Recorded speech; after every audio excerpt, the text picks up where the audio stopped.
Day 48, Quarantine Cuisine, one pandemic. We're on like a seafood bonanza. We are making creamy, spicy mussels. This is such a delicious mussel recipe, and you probably have a lot of these ingredients at home.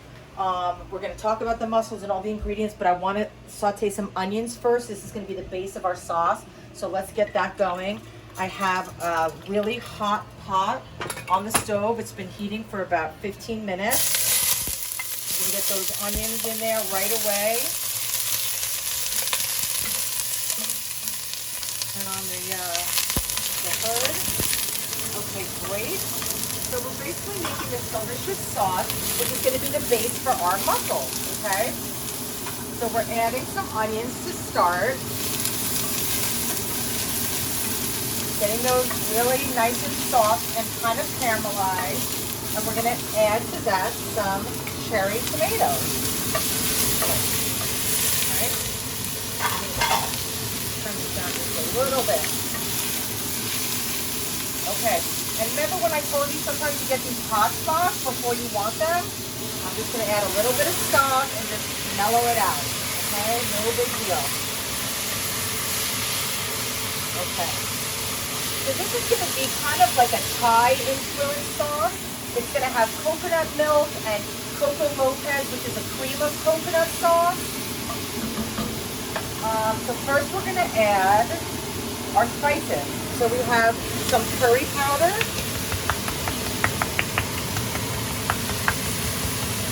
Okay. And some turmeric.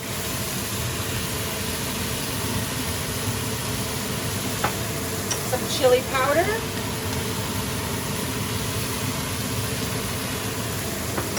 Some garlic powder. Some smoked paprika. Some salt and black pepper. Alright? So we've got really flavorful broth that we're going to make and some Old Bay seasoning. Okay, so next, see that, we're sauteing. Oh my god, this is going to be so good. Okay, so to that, I want to add about 2 cups of chicken broth.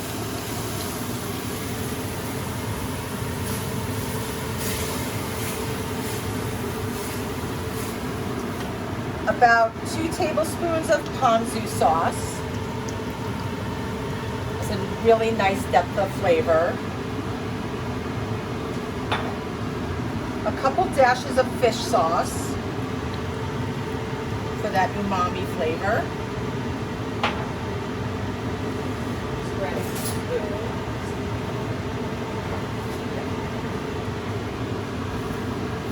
Mix that up. We're adding 4 slices of jalapeno, 1 can of organic coconut milk,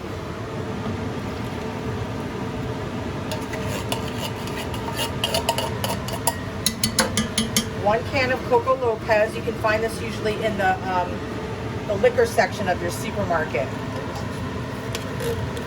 It's like they put it in pina coladas. It's the cream of the coconut, okay? So now we have our mussels right here, okay? And what I want to show you, we'll let this come together and let that coconut dissolve. So I've cleaned these mussels. You really want to wipe the outside of your mussels, because the worst thing is when you get that grit in the bottom of your mussel bowl, right? When you're dipping your bread. So I scrubbed the outside, and what you need to do is you need to take what's called the beard off. And that's the beard, this little, it looks like a little beard, right? So you just pull it right out. That's it. And you just make sure that you get all the grime and grit from the outside. You can use a little sponge if you want. There's another beard right here. Sometimes it's hard to get out. Sometimes it's not there at all. Okay. So save one more for you to see. See that? You just tug it and it comes right out. Really simple. Okay. Once you get your mussels home, you know, it usually comes in that mesh bag, and that's because the mussels need to breathe because they're alive. So we That's do, that one. I'm going to talk about it. Yeah. So they need to breathe because they're alive. So you don't want to suffocate them. You don't want to put them covered in your refrigerator. If you're worried about them staying fresh, you could put a very wet, cold paper towel on top of them. But it's really unnecessary. But no matter what, don't cover them. And then you don't want to eat any mussels that, number one, once you cook them, don't open, then you discard them right away. And when you're going to cook your mussels, that one was a little bit open. So what we're going to do is just say, hello, bud, are you there? And if he's alive, he's going to shut his mouth. He's not. Okay? But you got to give him a second. But that's, see, he just did. Now he's closed. Okay. Okay, so that's alive. But, yeah, so you want to be careful about that. And, you know, my motto is always, when in doubt, throw it out. Okay? So we have this going, and we have it at a really nice rapid boil. Let me just taste it.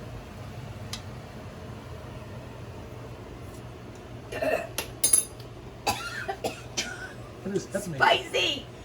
Ooh. Is it going to be too spicy? No. No. It just got me.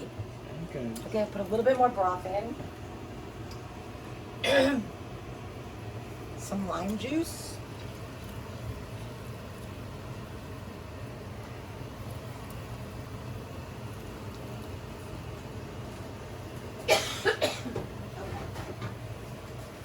You okay over there? That got me good. Okay, so we're gonna put these guys in. And to that, I'm also gonna add some broccolini Oh. for a little bit of green. So let's just move these around and make sure everybody's submerged. And the way you know when your mussels are done is when they're open. So it's probably going to take about 5 minutes, and we want it to cover it. And we'll come back and we'll show you what they look like. Hey guys, it's day 48, Quarantine Cuisine, One Pandemic, and we have our creamy, spicy mussels. Nearly knocked me off my seat before. They're really not that spicy, just went down the wrong tube. Okay, so they're done, they're open. Look at the colors in here, the tomatoes, the broccolini, that broth. And to this, we want to add just some aromatics here. So we're adding some basil, some mint, and some scallions. And we'll just stir that in. Oh my God. It's so fragrant, so delicious. Okay, and look what we're gonna do. We're gonna serve this. Sorry, did I just hit you, Parks? No. In this beautiful big bowl. Parker and I are just gonna share this. Oh my God, it smells so good.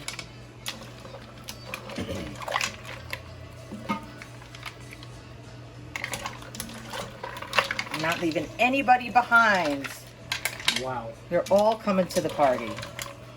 There's a big bowl of mussels. Get all those goodies.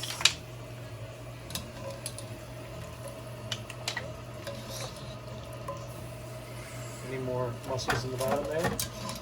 No, but Okay. what we need to do is get a ladle because we want some of this juice.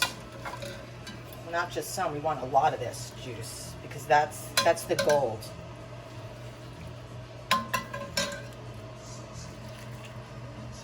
Because you're gonna want to dip in this, Parker, like nobody's business. And I know we're trying not to eat a lot of bread, and every recipe all of a sudden seems to have bread, but we can't have mussels and not dip. So we have 4 pieces of bread. Okay, that's not much. Okay, That's not bad. that's not crazy. No. Okay, that's it, guys. Oh You my could God. do it. You could do this. So easy, so delicious. Do it with marinara sauce. Do it with white wine, lemon, and garlic. Do it this way. Whatever you want to do, just do it.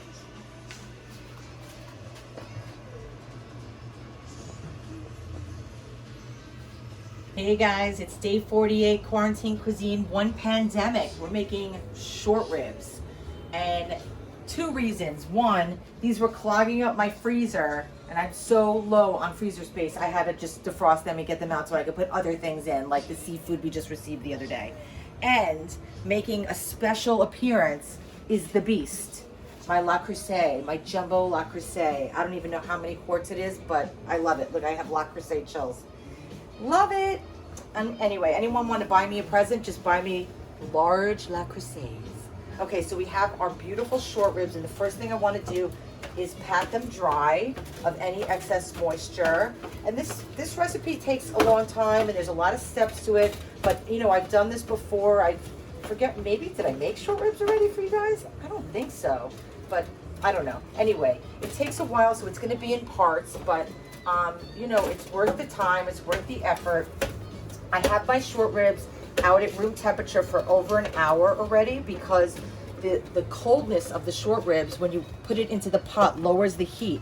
And I've had this pot heating with nothing in it, which is my move, you know, that's like one of my things, on very high heat for over a half an hour. I know that sounds crazy, people freak out. And listen, I went in, I brushed my teeth, I left it unattended. I'm not telling you to do that, but it's fine. As long as you don't have anything in it, it's fine. So it's just getting piping hot. This is what we do in restaurants. We leave pans on the stove with nothing in them, piled on top of each other all day long, so that when you go to cook something, your pan is ready and it's hot, okay? So the first thing we want to do is we pat off that excess moisture, which I just did, and I'm using a lot of kosher salt, okay? A very generous amount of kosher salt. I'm going to put it on all sides of the meat, okay? And you can actually salt this way in advance, would actually be even better. You could do this almost an hour before, so it really penetrates the meat. And I know it looks like a lot of salt, but most of this salt is falling down, and you'll see because I have this on a rack, and the salt is really going underneath onto that rack, okay? But we need to season our meat, that's number one. Now, when I sear this meat, I'm not going to add any pepper or garlic powder or any additional seasonings other than the salt right now, because we're going to be browning the meat on all sides, and it's going to take a while, because we really want to get that caramelization and that beautiful color. That's going to be the key to this being so delicious. So we really want to take our time and do it right. And if we have those other seasonings in there, they're just going to burn. Okay, so we're going to start with just the salt. So we're going to use some this is a light olive oil, and you can see how much it's smoking, and that's great. It's fine, that's what we want. We want a generous amount of oil in here, but as soon as I put the meat in, it's going to really lower that temperature. So we want to start with it as hot as possible. I'm going to put the meat side down,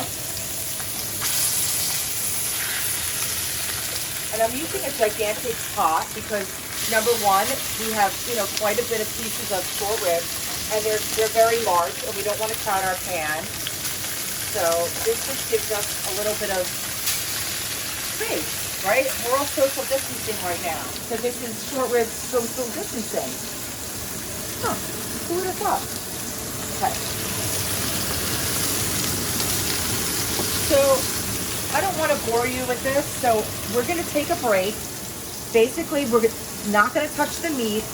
We're going to just let it get color on it, and then I'm going to turn it on every side, and then the next time when we come back, I'll show you what it looks like. And I'm sure you've done it before, but I'm going to show you how beautiful and dark the color is going to get. Okay, so we'll be back.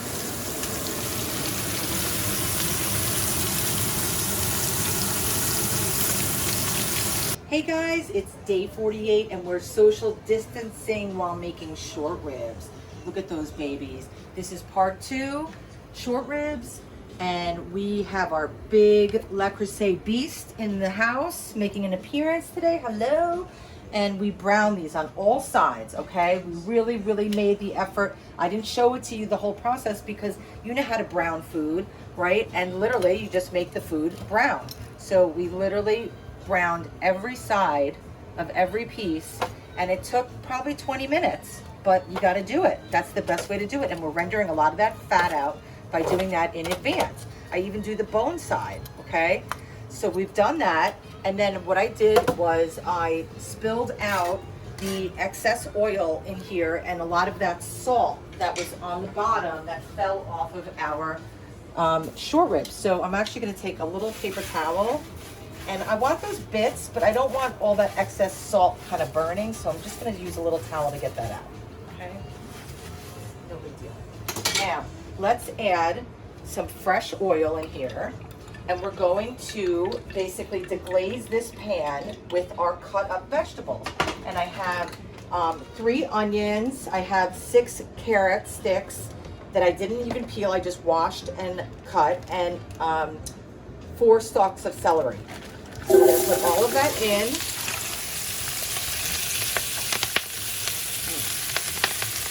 And I like to use, for this part, a flat-sided wooden spoon because I want to be able to scrape and get all those bits off the bottom, okay?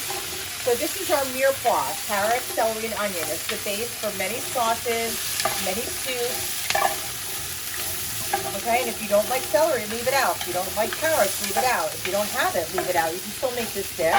You can add parsnips instead. You could add, what else? You could add shallots. You could add leeks, would be lovely. Okay, let's add a little bit more oil. So you see, I'm using this gigantic pot. It looks excessive, but with all these vegetables and this meat, we need space. We don't want it too crowded. We want it to be able to move around and breathe and cook and just have their own little, social distancing party in this big pot, right? I have my oven on to 300 degrees. So when we're finished with this process, we're going to put this in the oven for probably 3.5, 4 hours. And that way, we don't have to worry about it on the stove. We don't have to keep stirring it. It's not going to burn because we're cooking it low and slow with low heat. Okay, so now to my mirepoix, I'm going to add some salt, and that's going to help get some of the moisture out of the onions. And I'm adding a nice amount of black pepper. So here's where we're adding our pepper because we didn't pepper our meat. So we're going to season these vegetables, which will then in turn season our meat. And I'm using some heirloom carrots in there because that's what I got. You can use just regular orange carrots. Okay, a lot of pepper. I'm adding some garlic powder.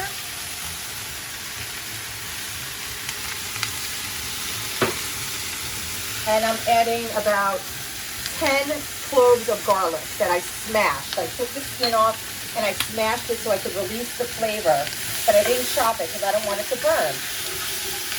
And these vegetables, I cut them on the larger side because they are going to cook down, but we're also going to eat them as part of the meal. Okay, let me add a little bit of chicken stock in here because I want to get those bits off the bottom. So that's going to deglaze our pan, okay? I just want to make sure that we don't burn that because if we burn the bottom, that's going to give us a bitter flavor, and we don't want a bitter flavor. We're not going to do all this work and end up with a bitter flavor because of one little burnt guy on the bottom. And the great thing about these enamel le creuset is that the bits on the bottom come off really easily, okay? So if you see that it's burning and it's even out of order of what I'm telling you to do, or what a cookbook is telling you to do, you have to adapt to your circumstances, right? So you have some brown bits on the bottom, add some water, and then go back to the recipe, okay? Don't be scared to do that. It's just, you're just releasing it, and then we can start browning these vegetables again in the safety that we know nothing's sticking to the bottom. Does that make sense? Yes. Yes, Parks? Yes. Okay, are you awake? I am. Just checking. I was just testing I you. am okay. Okay, Wow. so we have that. Now, these are looking really beautiful. And now we don't need to cook these a lot because they're going to be in the oven for hours. We just want to soften them just a bit. And this is going to be the bed for our short ribs. But you know how we like to layer our flavors. We're going to add an entire tube of tomato paste to this. And this is going to give that rich umami flavor. It's also going to give us beautiful color, and it's going to act as a natural thickener to our sauce. Okay. Sorry, my hands are a little slippery right now, so I'm having trouble.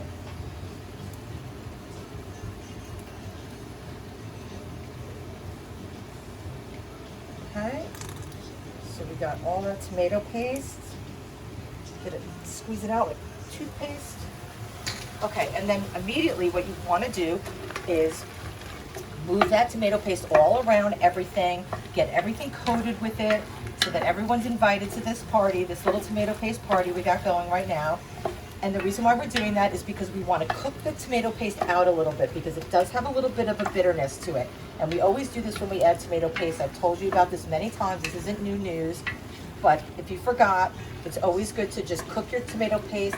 And you know what? If you forget to do this and you add all your liquids and you start cooking this and you forgot to add the tomato paste, you can still add it. You can cook it in a little bit of a like a non-stick pan by itself with a little bit of oil and then add it to your dish, okay? So don't flip if you forget to do this step, okay? We can accommodate for all of these things. That's why I really enjoy cooking personally more than baking because you can make mistakes and you can fix them.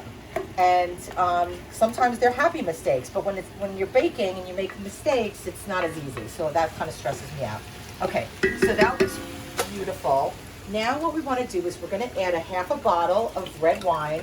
We had a bottle that we opened the other night and we didn't finish it, so we're just going to add that instead of opening a new one, and that's just great. And you want to add, you know, a bottle that you would drink. You don't want to add wine that, you know, is from the supermarket that's called cooking wine. You definitely don't want to do that. So, you know, we're adding layering flavors. You want to layer your flavors here with something delicious, okay? Does that make sense? Yeah. Okay, thank you, Parker. I'm glad that you're in class today. Okay, so do that. I forgot my homework. You did forget the dog ate your homework. I know. I heard that story before. You know, that story never works. Okay, so we're adding about 4 cups of chicken broth to this. And I'm adding low sodium chicken broth. And if you don't have chicken broth, you can add beef broth. You could add veal stock, would be fantastic if you have that. You can add water. If you don't have either one and you don't want to waste it on this, or if you just add water, it's absolutely fine, okay? So, we're going to mix that around. We're going to make sure that nothing's sticking. I'm going to turn up my heat to high because I want this to come to a boil. And to this, we're adding 2 cans of whole peeled tomatoes, okay? Adding that, get all that goodness out of there. So you see we're adding flavors. We have wine, we have chicken stock, we have tomato paste, we have whole tomatoes. We're adding 2 fresh bay leaves, which will add some really nice flavor. Okay, and now, last step, we're gonna put our short ribs back in so that they can bathe in this beautiful liquid. And you'll see they have a lot of space. Nobody's crowding anybody. Everyone's wearing a mask. It's all good. Okay. They just made a law yesterday, or a requirement, I wouldn't say a law, in LA that if you go outside, you must wear a mask. And if you are alone, completely alone, and you don't have to maybe have it on, but have it in your pocket because you never know who you're gonna meet around the corner. And it's very stressful. I don't know about you guys, but I never leave without a mask. And when I'm around people who don't wear masks, it really stresses me out because as my favorite governor, Andrew Cuomo, I wear the mask for you. So why don't you wear it for me? Let's just do that for each other. It's not that hard. Okay, we're gonna let this come to a boil. And then once it comes to a boil, we're gonna turn the heat off. We're gonna cover it and put it in the oven, okay? You can do this, guys. You absolutely can do this. See you later.